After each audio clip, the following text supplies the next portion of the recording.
tout le monde, j'espère que vous allez bien. Je vous retrouve aujourd'hui tout habillée et sans mon chat pour vous parler d'un livre en particulier. C'est vrai que je ne fais pas souvent de chroniques isolées de romans, mais si vous suivez un peu l'actualité, vous savez sûrement que depuis le début de l'année 2016, il y a un nouveau book club qui a vu le jour sur internet et qui bat des records de popularité depuis son ouverture. Il s'agit du book club d'Emma Watson. Alors comme vous le savez, Emma Watson est une ambassadrice des Nations Unies pour la cause des femmes.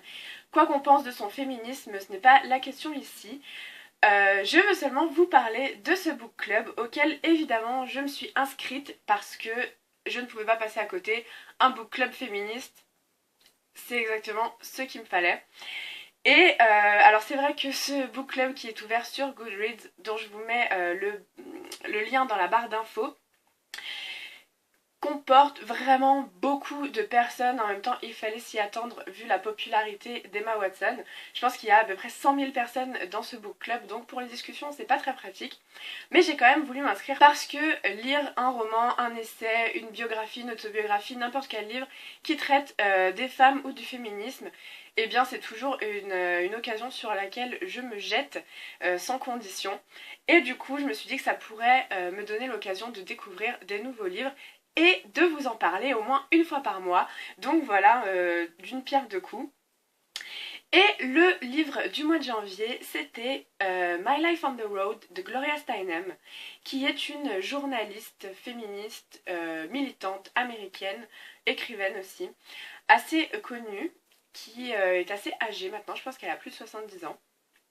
Et qui a fait énormément de choses pour faire avancer la cause des femmes aux États-Unis. Alors, je ne connaissais Gloria Steinem que de nom et de réputation, je ne savais pas exactement ce qu'elle avait fait dans les détails avant de lire ce livre, et j'étais très contente de faire cette découverte grâce à ce book club. J'ai vraiment beaucoup de choses à dire sur ce livre, donc je vais essayer d'aller assez vite. Le livre est donc une sorte d'autobiographie. En fait, c'est une autobiographie de cette femme qui nous raconte sa vie sous un angle un peu anecdotique et avec la particularité qu'elle avait de beaucoup voyager, non seulement pour ses interventions, ses conférences, mais aussi pour son plaisir. Et du coup, c'est de cela dont elle parle dans ce livre. Alors on la suit à travers tous les États-Unis et un peu en Inde où elle s'est rendue pendant quelques temps. Les chapitres sont thématiques et sont construits sous forme de listes d'anecdotes en fait. Donc j'ai trouvé ça très sympa de pouvoir lire ces petites tranches de vie de Gloria Steinem qui montre tout son engagement et tout ce qu'elle a fait, les rencontres surtout qu'elle a fait avec d'autres femmes qui lui ont beaucoup apporté dans son combat et qui l'ont aidé à construire ce militantisme dont elle a fait preuve. Il y a beaucoup de thèmes très importants et très intéressants qui sont abordés dans ce livre. Évidemment, le féminisme y est au cœur, puisque c'est ce dont parle cette autobiographie, vu que c'est une femme féministe qui se bat beaucoup. Alors on la suit à travers des conférences, on la suit à travers des discours qu'elle a fait un peu partout dans les États-Unis. Ce que j'ai particulièrement apprécié dans ce livre, c'est qu'elle met en avant le côté intersectionnel du féminisme. Alors, j'ai conscience que je suis peut-être un peu pointue pour ceux qui ne savent pas du tout de quoi il s'agit, mais je vais vous mettre des liens dans la barre d'infos pour vous renseigner un peu plus sur le féminisme intersectionnel. En gros, l'idée, c'est que pour que le féminisme soit vraiment complet et légitime, il faut inclure toutes les catégories de personnes qui peuvent être, qui sont concernées. Donc on ne va pas seulement parler des femmes blanches, riches, catégorie socio-professionnelle plus. On va inclure les femmes trans, on va inclure les femmes racisées, etc. Et c'est vrai que c'est quelque chose dont j'avais un peu peur en ouvrant le livre. Je me suis dit, voilà, ça va être 300 pages de féminisme blanc, peut-être problématique, je ne sais pas, mais pas inclusif en tout cas. Et ça n'a pas été le cas. J'ai appris beaucoup de choses, j'ai beaucoup aimé la façon dont elle inclut vraiment toutes les luttes féministes. J'ai juste un petit bémol sur le fait qu'elle n'inclut pas vraiment, enfin sur son point de vue en fait sur les femmes trans.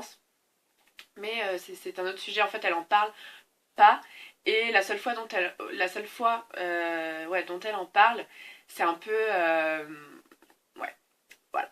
Il y a d'ailleurs tout un chapitre sur une femme Cherokee, je crois, qui a beaucoup marqué la vie de Gloria et j'ai trouvé ça très très très intéressant d'avoir justement ce point de vue. Et je pense qu'on peut apprendre beaucoup des autres cultures, surtout dans des combats comme le féminisme, parce que les problématiques ne sont pas les mêmes à toutes les femmes, à toutes les populations, à toutes les cultures. Et je trouve ça très important et très intéressant d'inclure tout le monde dans les combats. Et j'ai bien aimé retrouver donc cet aspect-là dans le livre. J'ai aussi appris beaucoup de choses sur des événements qui s'étaient passés aux États-Unis, qui sont assez importants, comme la conférence des femmes à Houston, qui a été une grosse conférence charnière dans l'histoire des femmes aux États-Unis, dont on n'entend jamais parler. Et j'ai beaucoup aimé apprendre ce qui s'était passé, j'ai beaucoup aimé lire sur ce sujet. J'ai aussi beaucoup aimé tous ces petits récits de voyage, toutes ces rencontres avec des étudiants sur les campus, avec ses voisins d'avion, avec les chauffeurs. Il y a tout un chapitre sur les chauffeurs de taxi.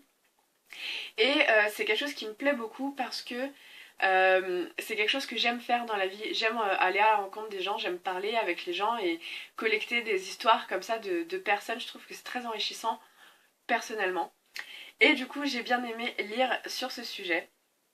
En dehors de ça, le livre est plutôt bien écrit. C'est prenant. Alors j'ai eu un peu de mal au début. Le premier chapitre m'a pas passionnée. Elle parle de son père. Alors c'est très important parce que ça l'a façonné, enfin ça a façonné sa personne. Mais voilà, ça m'a pas vraiment passionnée. Et à partir du deuxième chapitre où les anecdotes rentrent dans le récit, j'ai trouvé ça beaucoup plus dynamique, beaucoup plus intéressant. Voilà. Donc c'était une très belle découverte. C'est un livre qui m'a vraiment plu et que je recommande vraiment. Alors le seul souci c'est qu'il n'est pas traduit en français évidemment. Sinon c'est pas drôle. D'ailleurs j'espère que pour les autres livres du book club ils seront plus faciles à trouver et en français. Enfin moi ça m'importe peu mais pour partager c'est quand même mieux. Voilà, donc j'ai fait une très bonne découverte, je suis vraiment contente de ce choix. Je pense que globalement il a plu à la plupart des gens qui l'ont lu dans le book club. Évidemment j'ai pas lu toutes les interventions de tout le monde parce que 100 000 personnes ça fait un peu beaucoup. Voilà, j'ai très hâte de connaître le livre du mois de février, j'espère que je vais pouvoir le trouver et le lire assez, dans les temps. Et du coup je vous en parlerai à la fin du mois prochain. Alors j'espère que cette petite vidéo vous aura plu, peut-être que mon propos n'était pas très structuré, mais bon, j'espère que ça vous aura donné envie de lire le livre ou au moins que ça aura éveillé votre curiosité sur ces thèmes qui me parlent beaucoup et que j'affectionne particulièrement. Et en attendant, je vous souhaite une très bonne semaine, de très bonnes lectures et je vous dis à très vite, bye!